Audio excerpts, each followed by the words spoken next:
हाय दोस्तों, नमस्कार। मैं आपका दोस्त महेंद्र सिंह स्वागत करता हूं दोस्तों मुकेश महेंद्र एजुकेशन चैनल पर। और दोस्तों आज मैं आपके सामने हिंदी साहित्य की टेस्ट सीरीज नंबर 2 यानी दूसरी क्लास लेकर आ गया हूं दोस्तों। और रिक्त स्थान की पूर्ति कीजिएगा, ये हमारे प्रश्न चल रहे थे। तो बिल्कुल दोस्तों सभी का स्वागत है हमारे अपने यूट्यूब चैनल पर। और दोस्तों देखिएगा, आज ये आपके सामने प्रमुख पॉइंट नजर आ रहे हैं, इनको अच्छे से देख लीजिएगा। वेरी वेरी इंपॉर्टेंट है दोस्तों, बोर्ड परीक्षा में छपने वाले हैं। ठीक है, आप सभी का सपोर्ट रहा है। बिल्कुल आप सभी जो है कह रहे थे कि भैया हिंदी साहित्य की प्रमुख दूसरी क्लास लेके आइएगा, तो बिल्कुल मैं लेके आ गया हूँ। ठीक है, और बिल्कुल दोस्तों आप सभी सपोर्ट कीजिएगा, डिजिटल बोर्ड लाने में आप सभी का सपोर्ट चाहिए। ठीक है, और ये आप नीचे व्हाट्सअप नंबर और जो है मोबाइल फोन जो फोन पे नंबर वो नजर आ रहे हैं, गूगल पे नंबर। ठीक है, आप पेटीएम भी कर सकते हैं। तो बिल्कुल आप सभी का सपोर्ट चाहिए दोस्तों, बिल्कुल सपोर्ट कीजिएगा। ठीक है, डिजिटल बोर्ड लाने में देखिएगा, अकेला चना भाड़ फोड़ नहीं सकता, अकेला व्यक्ति जो है वो शक्तिहीन होता है। तो इसलिए आप सभी का सपोर्ट चाहिए। ठीक है, तो सभी सपोर्ट कीजिएगा दोस्तों। आपसे जो बढ़ते हैं 10 रुपये, 50 रुपये, 20 रुपये, जो आपकी इच्छा अनुसार है आप जरूर कीजिएगा। ठीक है, चलो हम स्टार्ट करते हैं दोस्तों। यहाँ पर देखिएगा, ये प्रमुख क्वेश्चन दे रखे हैं। आप कह रहे थे कि भैया बातें नहीं करने, फटाफट आंसर देते रहिएगा। बिल्कुल, तो देखते हैं, जिस रचना का अर्थ सहजता से समझ आ जाए। देखिएगा, जिस रचना का अर्थ सहजता से समझ आ जाए वह खालिस्तान गुण होता है। ये शायद मेरे रिपीट हो गया मेरे हिसाब से। देखिएगा, ये ध्यान रखिएगा, जिस रचना का अर्थ सहजता से समझ आ जाए तो वह खालिस्तान गुण होता है। वह कौन सा गुण होता है? तो वह प्रसाद गुण होता है दोस्तों। ये रिपीट हो गया दोस्तों। ठीक है, अभी लिया था हमने, यहाँ पर प्रसाद आ जाएगा। ठीक है, प्रसाद गुण होता है। इसके बाद जब रचना में शब्दों का क्रम सही नहीं होता है तो वह खालिस्तान दोष होता है। ठीक है, जब रचना में शब्दों का क्रम जो है वो सही नहीं होता है तो वह खालिस्तान दोष होता है। वह कौन सा दोष होता है दोस्तों? वह होता है दोस्तों अकर्मतो दोष। ठीक है, अकर्मतो। ठीक है, तो यहां पर आप लिखेंगे अकर्मतो दोष होता है। कौन सा दोष होता है दोस्तों? अकर्मतो। ठीक है, अकर्मतो दोष होता है, ये ध्यान रखना है।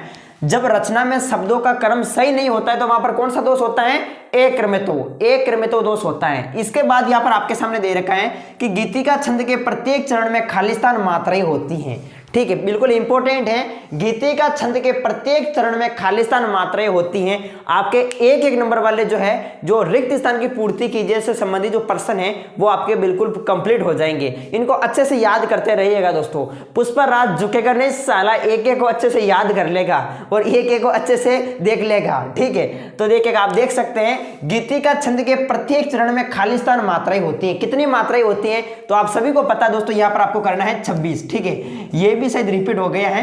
गीतिका छंद के प्रत्येक चरण में 26 मात्राएं होती है, ये आपको बिल्कुल ध्यान रखना है, वेरी इंपॉर्टेंट है। इसके बाद मैंने आगे जो लिया वो लिया है कि काव्य गुण खालिस्तान प्रकार के होते हैं। जो काव्य गुण होते हैं वो कितने प्रकार के होते हैं? तो आप सभी को पता होगा दोस्तों, काव्य गुण जो है वो 3 प्रकार के होते हैं। कितने प्रकार के होते हैं? 3 प्रकार के होते हैं। लेकिन दोस्तों जब हमने पहली क्लास डाली थी उसमें एक शब्द है अपना अलंकार से रिलेटेड प्रश्न आया कि अलंकार के मुख्य रूप से कितने प्रकार हैं, तो मैंने बता दिए थे 3 प्रकार हैं। तो देखिएगा, आपको ध्यान रखने दोस्तों, अलंकार के मुख्य रूप से 2 प्रकार हैं, शब्द अलंकार और अर्थ अलंकार। मैंने उभय अलंकार बता दिया, जो उभय अलंकार नहीं, शब्द अलंकार, अर्थ अलंकार, ये मुख्य रूप से 2 प्रमुख प्रकार होते हैं। ये भी आपको ध्यान रखना है। तो बिल्कुल दोस्तों, काव्य गुण जो है वो खालिस्तान प्रकार के होते हैं। तो काव्य गुण दोस्तों 3 प्रकार के होते हैं। कितने प्रकार के होते हैं? काव्य गुण 3 प्रकार के होते हैं। काव्य गुण आपको ध्यान रखना कौन कौन से है? जैसे प्रसाद गुण है, माधुर्य गुण है, ओज गुण है। इस तरीके से प्रसाद, माधुर्य, ओज, ये है दोस्तों प्रमुख जो काव्य गुण है। ठीक है, काव्य गुण 3 प्रकार के होते हैं। कौन कौन से? प्रसाद, माधुर्य और ओज।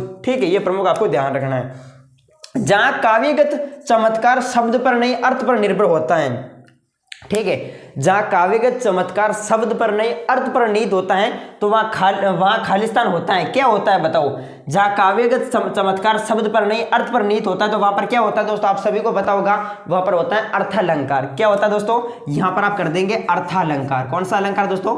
अर्थालंकार। ठीक है, अर्थालंकार। ठीक है, अर्थालंकार आप इसमें कर देना। जहां काव्यगत चमत्कार शब्द पर नहीं अर्थ पर नीत होता है वहां पर कौन सा अलंकार होता है? अर्थालंकार होता है, ध्यान रखिएगा। इसके बाद है रोला। ठीक है, रोला छंद है।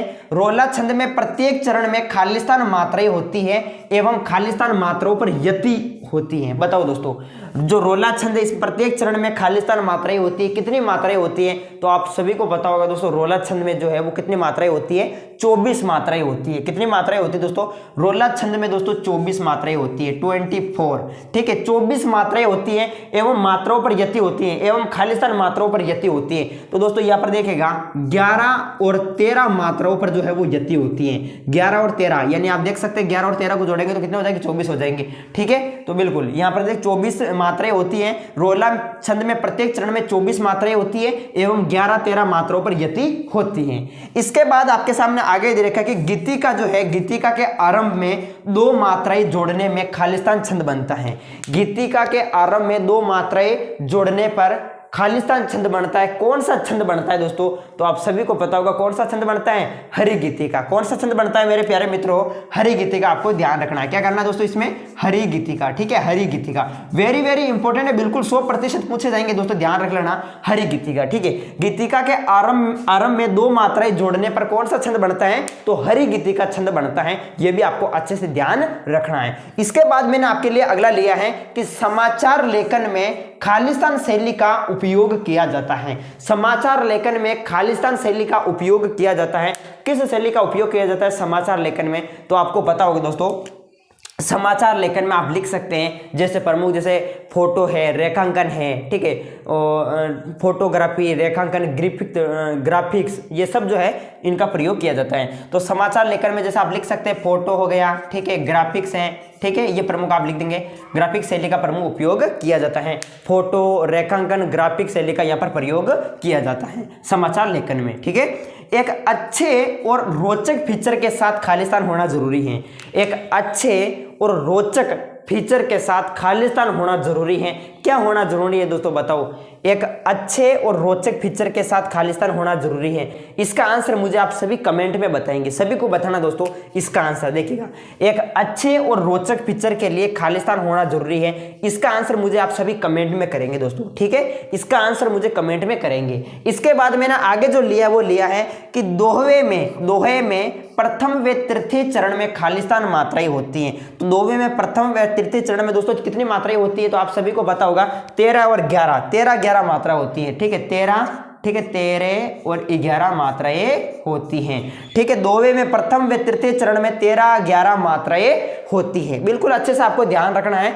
इसके बाद मैंने लिया है कि उपमा अलंकार के, देखिएगा कि उपमा अलंकार के खालिस्तान अंग होते हैं। उपमा जो अलंकार है इसके कितने अंग होते हैं, तो आप सभी को पता होगा उपमा अलंकार के दोस्तों 4 अंग होते हैं। कितने अंग होते हैं मेरे प्यारे मित्रों, 4 अंग होते हैं। इसके बाद मैंने लिया है कि मुद्रित माध्यम जनसंचार के आधुनिक माध्यमों में सबसे खालिस्तान है। देखिएगा क्या पूछा है कि मुद्रित जो माध्यम है, मुद्रित माध्यम जनसंचार के आधुनिक माध्यमों में सबसे क्या है, पुराना माध्यम है। आप क्या लिखेंगे इसमें, पुराना माध्यम है, ठीक है। मुद्रित माध्यम जनसंचार के आधुनिक माध्यमों में सबसे पुराना है, ठीक है, ये आपको लिखना है इसमें। इसके बाद है कि ओज गुण में खालिस्तान वर्ण की प्रधानता हो, फिर भी आप सभी मुझे कमेंट बॉक्स में करना दोस्तों, ठीक है, सभी कमेंट जरूर चेक कीजिएगा।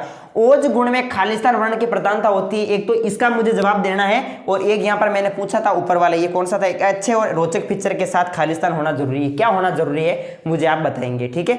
इसके बाद मैंने लिया है कि गीतिका जो है वो खालिस्तान छंद है। गीतिका जो है वो किस प्रकार का छंद है दोस्तों, गीतिका किस प्रकार का छंद है, एक मात्रिक छंद है। किस प्रकार का छंद है गीतिका, तो आप इसमें लिख देंगे गीतिका जो है वो मात्रिक छंद है। किस प्रकार का छंद है गीतिका, मात्रिक छंद है। इसके बाद अलंकार के मुख्य रूप से आपको पता होगा 2 प्रकार होते हैं, ठीक है, शब्द अलंकार और अर्थ अलंकार। ये आपको ध्यान रखना है, इस क्वेश्चन में थोड़ा डाउट था, मैंने वापस यहाँ पर लिख दिया दोबारा।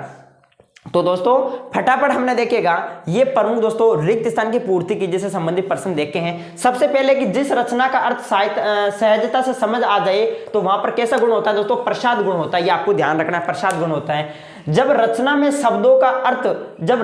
शब्दों का क्रम सही नहीं होता है तो वहां पर देखो अक्रमत्व दोष होता है। गीतिका छंद के प्रत्येक चरण में 26 मात्राएं होती हैं। यह भी आपको ध्यान रखना है कि गीतिका छंद के प्रत्येक चरणों में कितनी मात्राएं होती हैं, तो 26 मात्राएं होती हैं। काव्य गुण 3 प्रकार के होते हैं। जहां काव्य का चमत्कार शब्द पर नहीं अर्थ पर निर्भर होता है तो वहां पर अर्थालंकार होता है। रोला छंद में प्रत्येक चरण में 24 मात्राएं होती हैं एवं 11-13 मात्राओं पर यति होती है। इसके बाद गीतिका के आरंभ में 2 मात्राएं जोड़ने में हरिगीति का छंद बनता है। किस प्रकार का छंद बनता है? हरिगीति का।